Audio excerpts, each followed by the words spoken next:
Alhamdulillah Rabbil Alameen, Wassalatu wassalamu ala Sayyidil Anbiya wal Mursaleen. This is Najib Qazi and you're watching Dallas Roundup on VOK TV. I'm very honored and thrilled to have a very special guest with us. He is an attorney by trade, have served on the city council, and then he was contesting for the state senate race. And all of a sudden, I saw that his campaign has been postponed, and that was a triggering point for me to invite him and see what's going on. That is none other than our brother Salman Bhojani. Welcome to the show, sir. Thank you for joining us. Thank you for having me. Assalamu alaikum, sir. Well, Islam, what happened? Why did you have to suspend your campaign? So unfortunately, I was drawn out of the district that I was running in. I was running for Texas Senate District 9, and they've changed that district and pushed it more towards Northwest Tarrant County. And my home is no longer part of that district. And the district that they put me under has 10 other rural counties in it that I probably have not even seen somebody like me, a person of color. And so it's going to be a much challenge for them to understand why I'm running for office. I know you have served on the city council, and then you decided to go for the state senate. Uh, why did you choose to go into a public service? It's a thankless job. It is absolutely, and I think our former president sort of forced me to go into public service. In 2016, when the United States elected, former president, I felt that that was not the right decision for the country as a whole, and I felt that our community, Muslim community, South Asian community, may be marginalized. And so the first thing that he did when he came to office in January 2017 was instigate a Muslim ban for 15 countries. And I felt that was sort of the end of it. And if I stood on the sidelines and just watched everything will go in dismay.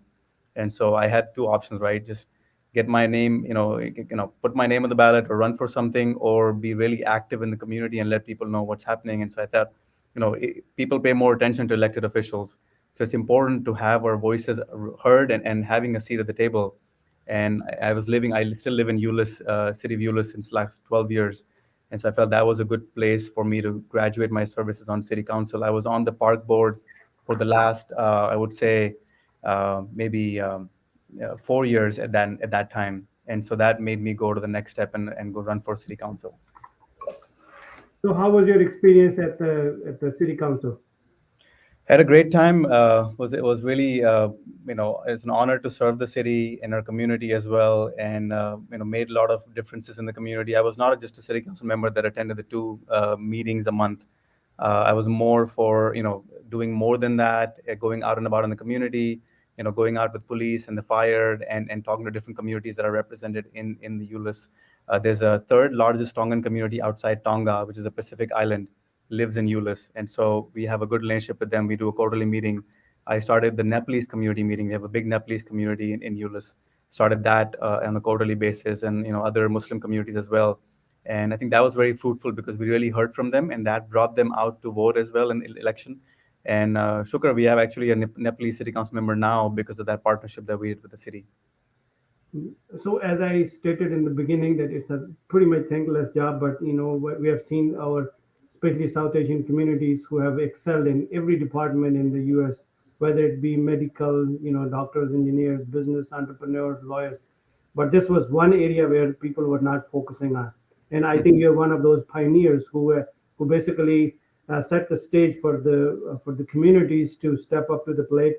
And sometimes it's not always a personal monetary gains that people look after, but it's the public service giving back to the community that you live in.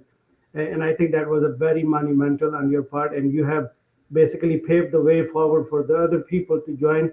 And partly because of your effort and the foundation that you've laid on, now you have other council member of the color who replaced you.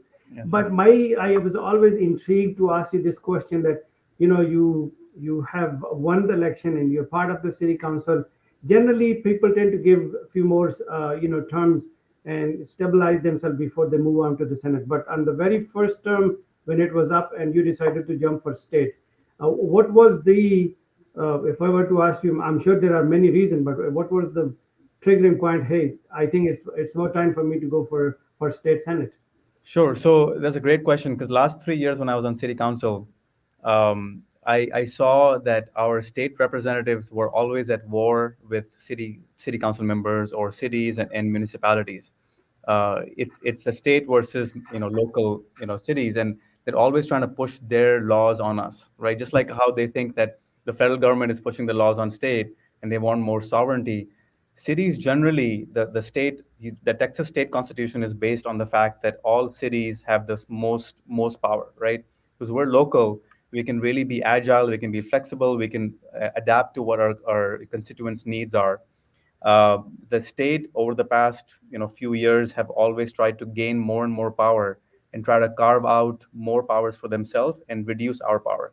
They want the tax ceiling, right, that they've had, that you cannot go over 3.5%. If you go over 3.5% of the previous tax, then you will have to go to the voters and get an election done, which doesn't make sense, right?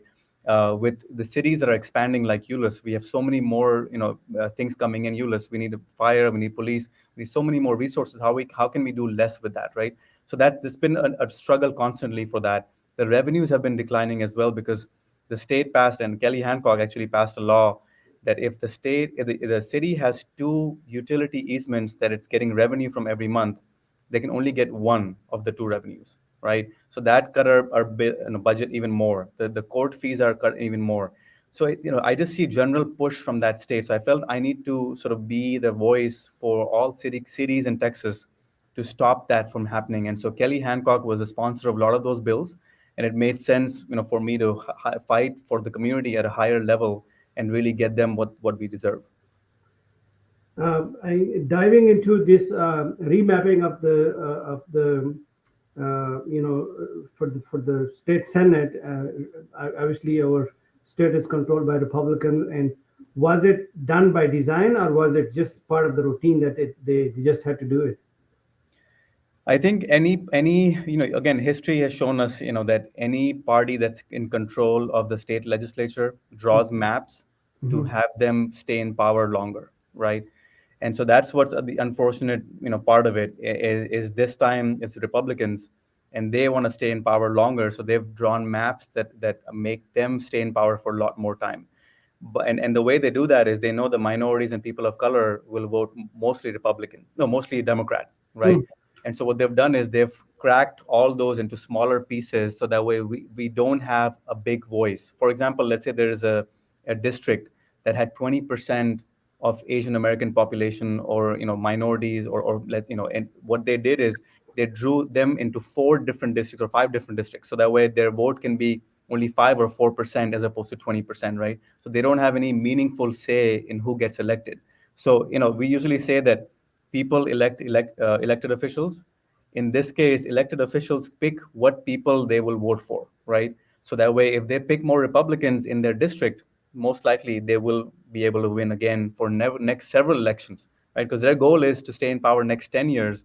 So when the next redistricting effort comes around, they will still be in power and they can control the because if you think about it, 95% of the growth in Texas in the last 10 years has been with the people of color, African American, Hispanic, and Asian Americans. But guess what? I mean, you would think that there would be a sizable population in the state because of that growth. That does not reflect it. In fact, there's no Muslim right now on in Texas legislature at all, right? South Asians are also missing from that equation. So that's unfortunate, right? Because there is a huge, sizable Muslim community and South Asian community in the DFW area. It just we get cracked and packed into certain districts like that. That brings me to a question that I should have asked you earlier. The one of the beauty of our country is to have a diversity and bring the smartest of the smart brain from around the world and then utilize them for the development of our country. Yep. And you are a prime example of that. Give us a slight background: who you are, where did you come from, what are your accomplishments, and what brought you to do what you want to do. so that the Thank you. people can have a general idea that, hey, uh, these people who are from the community of minorities, they're being marginalized, but look how much they have to offer, how much they have brought it on the table for you guys. Sure, sure. Thank you. Yeah, so Sure. I was born in Pakistan, and when I was 10 years old, my family decided to settle in Canada, in Montreal. So we moved over there. I learned French, went to French school and all that. Then moved in United States in 1999, and that's when we had a lot of struggle after 9/11. My father's business was in jewelry, Mm, and so he had jewelry outlets in some malls. And so when I used to work over there after 9/11, we had so much discrimination that people wouldn't give us any business. They would go right across the hall and just basically give a Caucasian person a business and just say, hey, look, you guys need to go back to your country. You guys are terrorists and all that. So we faced a lot of that. But at that time, I was not involved in politics. So we are very humble people. We are very like hardworking people, right? So we'll do our best. We will not fight against these kind of people that are ignorant, right? They sort of think that we're terrorists and all that. So we did the same thing, but in 2003 our business went really really bad, to the point that basically we were we didn't have any income coming in at all. And so that's the time we had to step up to the challenge. And I worked at gas stations, and at the beginning I didn't know how to operate those gas stations and be a clerk. So they had me mop floors, clean restrooms, and stock coolers for $6 an hour. $6 an hour was the minimum wage at that time. And so they gave me minimum wage, and I couldn't argue because I didn't have any experience. I just went ahead with that. And then slowly gained experience, became a manager, I bought my own gas stations as well. And then mashallah, I had about 8 gas stations when I thought, okay, look, I'm settled now, but that's not what I wanted to do in this country, right? I mean, gas stations are great, but I wanted to do something more honorable. And so that's when somebody told me, my mentor, that have you thought about being an attorney? And I said, I've never thought about being an attorney. I feel like attorneys are so high level. How am I going to reach that? I'm just a sort of a business owner, right? How am I going to reach that gap? How am I going to go back to school and all that? Luckily, SMU had an evening program. So I was able to run my stores in the morning from 6 a.m. to 5 p.m. And then from 6 p.m. to 10 p.m., I went to law school. And so it was a 4-year degree. So it was a very, very tough time. Like my wife still tells me that she was a single mother back then, sending 3 kids to school, two of my kids and third me, sending all of us to school and asking about homework and all that. So it's a really tough time, the 4 years. But shukr, I was blessed, to get a job at a large law firm when I graduated in 2013, and mhm. worked at a large law firm called Haynes and Moon. And then spent 2 years over there, and then started my own practice after that. So it's been a great journey. It's sort of like the American dream, right? And that's why we as immigrants work really hard when we come to this country, because we don't take it for granted. We know that you know things were not great in our previous country, but this country, if you really work hard, things can really happen for you, where you can start making money even at $6 an hour. I mean, you can't make much money, but if you work at two different jobs, or three, I worked at 3 gas stations because Mm, nobody would give me more than 40 hours, right? So if you work at 3 gas stations, if you work hard, like 90 hours, 100 hours a week, you can really put food on the table and start progressing, right? So in one generation, really shukar, blessed to be from like $6 an hour to being an attorney and now real estate, investor and all that. So I feel that only in America can this story come true, right? So correct. now that was a part of why I was running for office as well. How can I teach more people to do the same thing, right? How can I teach them that, hey, don't take anything for granted? Because people that are when they are born here, they sometimes feel entitled, right? This is my Mhm. country. This is how it's going to be. So they have that hardworking ethic, maybe sometimes missing from that equation. What a powerful story, and that is probably resonate with pretty much most of the successful people who come from abroad and settle here, and then try to give back to the communities. And you have done just like that. A perfect story for the American dreams, basically. So, were you discouraged by this remapping of because you see you have done a lot of legwork towards this campaign, Yes. and you have invested your time and resources and come up with the plan, and all of a sudden that was pretty much pushed aside. What is the next step? Yeah, that's a great question. I think about it every day since this has happened. I mean, the next step is basically to be engaged in our communities, to be really letting people know, hey, look, if you need your voices to be heard, you need to vote in every election. I think that's if I can do that with our community. I think the Muslim community, the Ummah, the South Asian community. I think that would be a win for any candidate, right? Because I Hmm. think what we need to do is not just, for example, today is the first day of early voting in the November election, right? There are no candidates on the ballot. So there's not a lot of push to go out and vote. So I'm making that push, right? I'm creating a video to tell people there are 8 constitutional amendments in Texas on the ballot right now, and 2 of them I'm voting against, because of certain issues. So I Mm-hmm. feel that we need to educate people to go and make a plan for every election. Mm-hmm. Doesn't matter if they're candidates or not. There are things that you need to have your voices heard, especially this kind of election where the constitutional amendments are there. You can really shape the laws of the state. That's the first thing. Second thing is to continue to really be politically involved and help candidates. Like mashallah, you have ran as well. Other people from our community have also run in the past and will continue to run in the future. How do we inspire the next generation of youth, or next candidates like that are really passionate about public service, to run for offices? Because I say this all the time, if we have one or two here and there, it's difficult to really energize the base.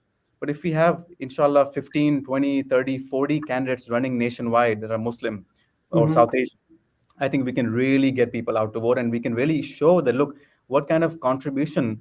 South Asians are amazing. We're doctors, we're lawyers, we're out there, we're all in the industry. In terms of work, we're business owners, right? I mean, we import from such huge amounts of products and services. But now, how do we really show our strength, and what we can make an impact in the country by being politically involved? And that's what the equation that's missing, which you alluded to as well. So that's what my next goal is going to be. I'm looking at races that I can run in 2022, right? Because again, the goal is to get representation, right? One way or the other. This does not discourage me. That's to answer your question. This does not discourage me at all. I mean, even when I ran for city council in 2017 and 2018, I had so many people come out and tell me that I'm a terrorist, I'm Republican, or that I'm a Democrat, and then that people told me that I'm going to make women wear hijab in ULIS, right? Outrage, crazy things, right? That I'm going to bring Sharia law into ULIS. Again, they don't understand those things, but I think what they say, what they look at in the media, and that's what they just spit it out in front of me, right? But so that doesn't deter me. So I think that's what gives me energy and tells me that there's so much ignorance out there. We should be working so much harder to counteract that ignorance and tell people that, look, Islam is the faith of peace. Islam itself means peace, right? People don't even know that, right? So I think there's so much education that needs to be done, that Muslims are contributing citizens of the United States, and we need to show them examples of people like you, doctors, lawyers, politicians, and other people that are doing such great work in America, and that nobody else would take on that kind of work as well, right? So I think that's what the continual fight is going to be, inshallah. Excellent. And I know, just to stir up your fight against this, what you call, I don't want to call it a hypocrisy, or maybe a greed of politics or greed of power, that you had to go and testify before the Senate at Austin. How did that go?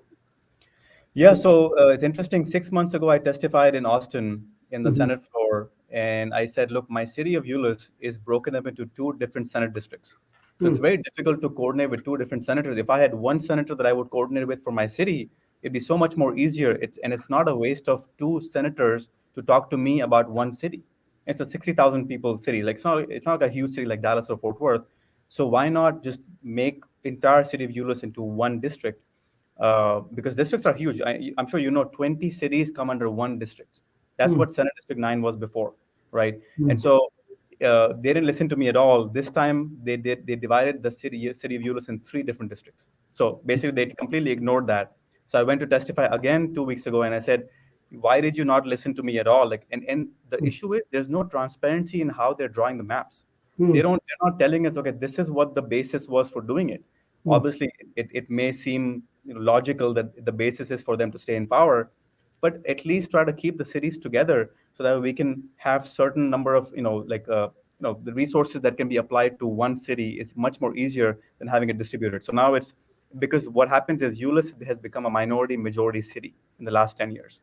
So in order for there's so many people of color that live over there, they had to crack it up into 3 different districts so that way our voices are completely washed away.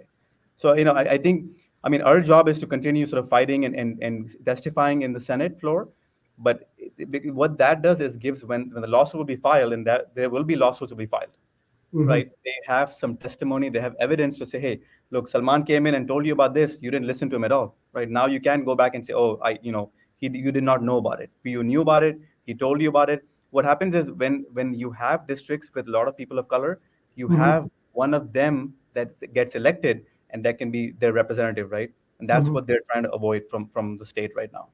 Hmm. But I mean, That. there's still other races out there. Inshallah, we're looking at some, and there are other lot of work to be done, right, within the community. And so, if we can be hand in hand and to see how we can really bring out a community, I think that's what we need. And we need more youth, and we need to continue to inspire them to not only run for office, but to let their parents know. So I go out and speak to a lot of Boy Scouts that are like they cannot vote, right? Hmm. But I keep telling them, hey, tell your parents they need to go out. So whenever me and my wife go out to vote, we bring our kids along because that's doing two things, right? That's giving them the experience of how to vote. Second, them Hmm. is the habit, because we're creatures of habit. If you go every Monday night, if you go someplace, you'll continue doing that, right? So if every election the kids are coming along with you, they'll be like, I'm missing something. If I'm not going to election, I'm missing something. I don't like it. And our community always looks at the November 2nd or that day as voting. No, like we need to vote in early voting because you get in and out in 5 minutes and you're done, right? If you go on the election day, it's more crowded, and that's not the best experience, and that's the experience some people have had, and they've said, I'm never going to go vote because it took me 2 hours to vote. Yes, because you went on election day. Let's have a practice of going on early voting, right? Well, that brings us to the end of our show, and thank you so very much for being on the show. For the last 16 or 20 seconds that I have, your final message to our audience. Yeah, I would just say, guys, we really need to, represent our community in a better light. And if we need to do that, then how can we really energize ourselves politically? We can organize. I think first step is to organize and then have a united response. When something happens in the world or wherever, and if it's from Muslims, we need to have a united voice and we say we condemn that, right? And I think once we start having that dialogue, we'll be able to represent our community better. And inshallah, our voices will be heard, and we'll change the laws that better our community. Well, we'll just have to leave it right there. Thank you so much for being on the show. Assalamu